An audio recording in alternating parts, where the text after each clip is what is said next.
Pozdravljeni! Oktober je in za številne študente to pomeni začetek novega študijskega leta. Letos je več kot 15.000 študentov vstopilo v prvi letnik fakultete. Oktober je tudi rožnati mesec, ko pozornost namenjamo ozaveščanju o raku dojk. Pomembno je redno preventivno spremljanje in skrb zase. V tokratni oddaji bomo prisluhnili zanimivim zgodbam, dogodkom in novostim, ki so se zgodili ta teden v Sloveniji in po svetu.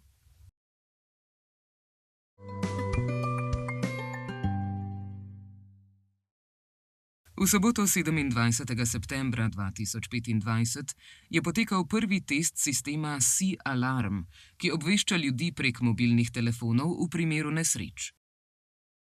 Ob 12. uri bi morali vsi prejeti opozorilno sporočilo. Nekateri so ga dobili ob tej uri, nekateri pa z več kot 3-urno zamudo, manjši delež pa sploh ne. Družba Telekom Slovenije, ki upravlja SeaAlarm, je po sobotnem testiranju sistema ugotovila, da ta deluje brezhibno. Tehnične težave je imel eden izmed operaterjev, zato so določeni uporabniki prejeli sporočilo z zamikom. Razlog, da ga nekateri niso prejeli, pa je v neposodobljenih mobilnikih ali omejitvi posameznih tehnologij mobilnega omrežja. Minister za obrambo Borut Sajovic je za letos napovedal ponovitev testa, saj želi, da sporočilo doseže vsaj 95% uporabnikov.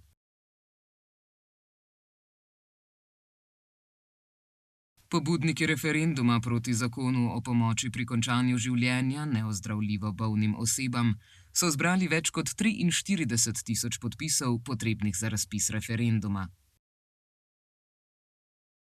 Pobudniki referenduma so predlagali tudi, da naj vladajoči namesto uzakonitve pravice do pomoči pri prostovoljnem končanju življenja raje zakonsko uredijo paliativno oskrbo.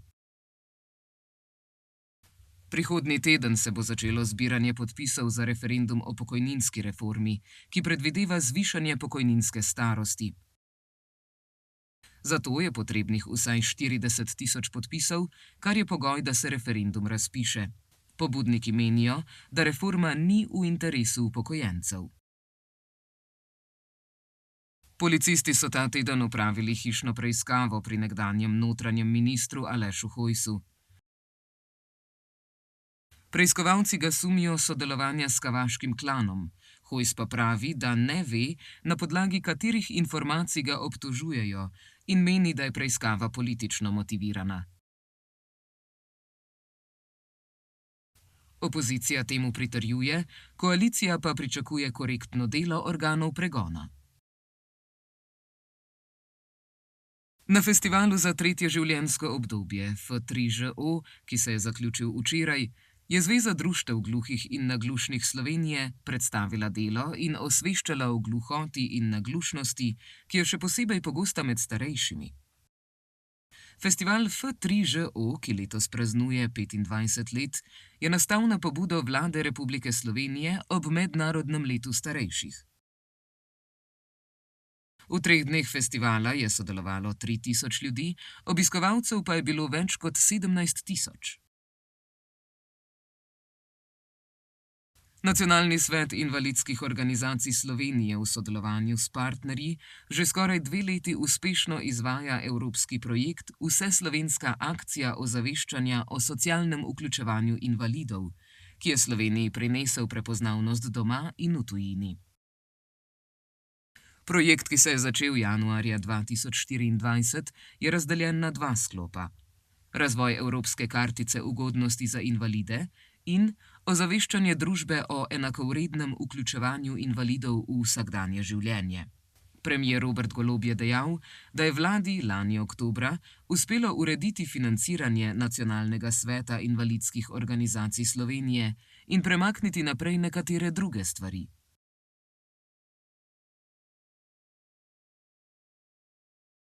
Mednarodni dan gluhih je imel letos poseben pomen, saj se je v Novi Gorici zbralo skoraj 100 gluhih prijateljev iz Trsta skupaj s člani društev iz Gorice in Nove Gorice. Dogodek je bil močan simbol čezmejnega prijateljstva in povezovanja med gluhimi z obeh strani meje. Posebno noto je dalo tudi to, da je dogodek potekal v Evropski prestolnici kulture. Po nagovorih in skupnem fotografiranju so se vsi skupaj odpravili na festival Čezmejni okusi, kjer smo do poznih večernih ur uživali v dobri družbi, okušali kulinarične dobrote in pokazali številnim obiskovalcem, da so tudi gluhi dejavni, vidni in ponosni člani naše skupnosti.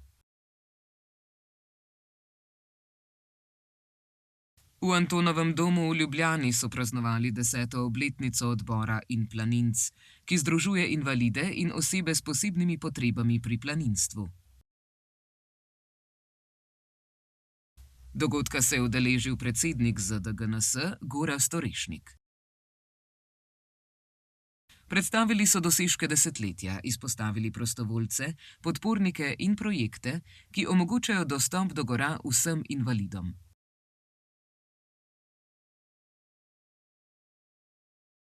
Osrednja tema slovesnosti je bila praznovanje inkluzije, prijateljstva in planinstva.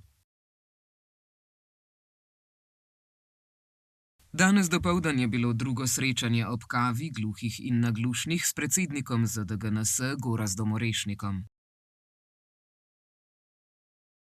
Taka srečanja se odvijajo vsak prvi petek v mesecu v prostorih ZDGNS.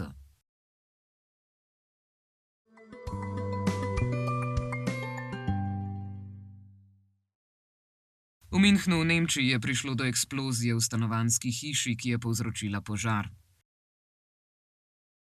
Potem so se zaslišali streli. Ena oseba je umrla, 2 sta poškodovani, še eno pa iščejo. Na kraju so bile posebne policijske enote in bombni tehniki. Območje na severu Münchna je bilo zaprto. Zaradi tega so preventivno zaprli tudi prizorišče Oktoberfesta. Po besedah župana Dietra Reitra se je omenjena prireditev že ponovno odprla.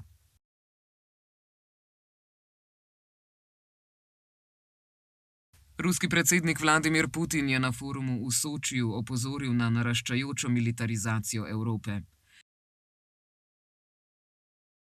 Napovedal je, da bo Rusija sprejela protiukrepe, a podrobnosti ni razkril. EU je obtožil, da svojo enotnost krepi z ustvarjanjem podobe Rusije kot sovražnice. Kot primer je navedel Nemčijo, kjer želijo okrepiti vojsko. Poudaril je, da Rusije ni mogoče izolirati, saj je pomembna za globalno ravnotežje, in dodal, da se mora Rusija pripraviti na vse, a da nikoli ne bo pokazala šibkosti.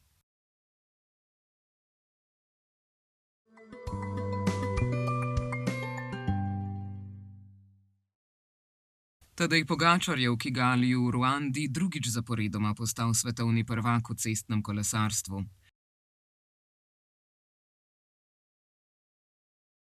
Ciljno črto je prečkal minuto in 28 sekund pred Belgijcem Remkom Evenepoelom, tretje mesto pa je osvojil Irec Ben Hili.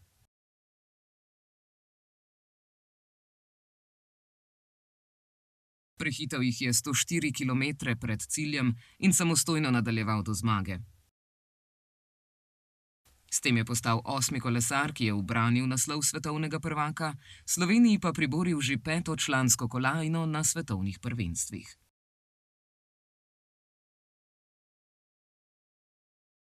Na Parafestu Postani športnik v Ljubljani, ki poteka pod okriljem Zveze za šport invalidov Slovenije, Slovenskega paralimpijskega komiteja, Univerzitetnega rehabilitacijskega inštituta Republike Slovenije Soča in Lidla Slovenija, so slovenski parašportniki mladim invalidom predstavili različne parašporte.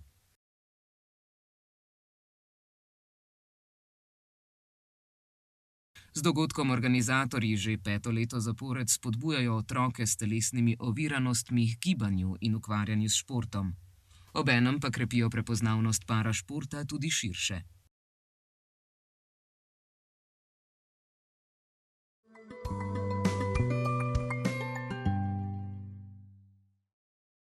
Društvo gluhih in naglušnih Severne Primorske organizira likovno kolonijo, ki se bo odvijala v Novi Gorici od 3. do 5. oktobra letos.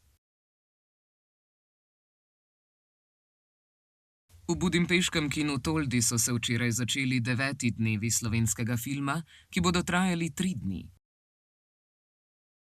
Obiskovalci si bodo lahko ogledali novejše slovenske filme. Vsi filmi bodo imeli madžarske podnapise, dogodek pa je čudovit doprinos k večji prepoznavnosti slovenskega filma v tujini.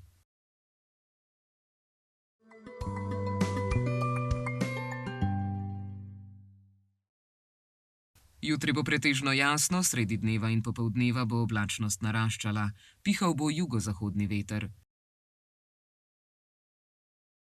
Jutranje temperature bodo od -3 do 2 stopinji Celzija, ob morju okoli 5 stopinj Celzija. Najvišje dnevne temperature bodo od 13 do 18 stopinj Celzija. V nedeljo bo večinoma oblačno s padavinami, pihal bo severovzhodni veter, na Primorskem burja. V ponedeljek bo delno jasno z občasno oblačnostjo, čez dan bo ponekod pihal severni veter, zjutraj bo hladno in po nižinah megleno.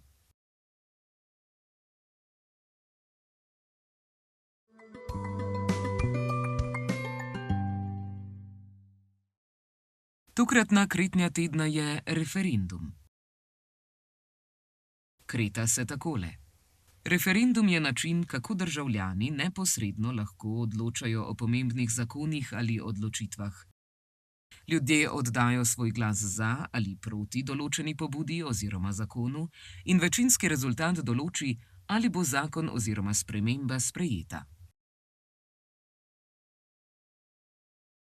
Zdaj smo prišli do konca oddaje. Ta konec tedna bo mrzel, zato si pripravite topla oblačila. Se vidimo prihodnji teden.